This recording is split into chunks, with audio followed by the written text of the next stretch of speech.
મોંઘવારી વધે છે, ખેતી ખર્ચ વધે છે, પરંતુ પાકનો ભાવ સ્થિર રહે છે. તો પછી ખેડૂતની કમાણી કેવી રીતે વધશે? જો જૂની રીતથી ખેતી કરતા રહીશું તો નહીં વધે. હવે સમય છે કાર્બન ક્રેડિટથી કમાણી કરવાનો. દુનિયાભરમાં ઉદ્યોગો વાતાવરણમાં કાર્બનનું પ્રમાણ વધારી રહ્યા છે. જે કાર્બન દુનિયા માટે પ્રદૂષણ છે, એ જ કાર્બન પાક માટે અમૃત સમાન છે. અને એટલા માટે જ જમીનમાં કાર્બન સ્ટોર કરનારા ખેડૂતને પૈસા ચૂકવવા માટે ઉદ્યોગો તૈયાર છે.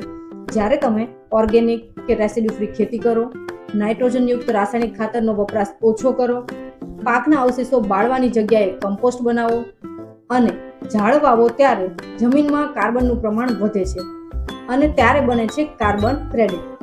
કંપનીઓ આ કાર્બન ક્રેડિટ ખરીદી કરીને પોતાના દ્વારા થયેલું પ્રદૂષણ બેલેન્સ કરે છે અને સંપૂર્ણ પ્રોસેસમાં વેરિફિકેશન થયા બાદ ખેડૂતને તેનું પૂરતું વળતર આપવામાં આવે છે. જો તમે પણ કાર્બન ક્રેડિટથી કમાણી કરવા માંગતા હોય તો કોમેન્ટમાં હા લખી દેજો.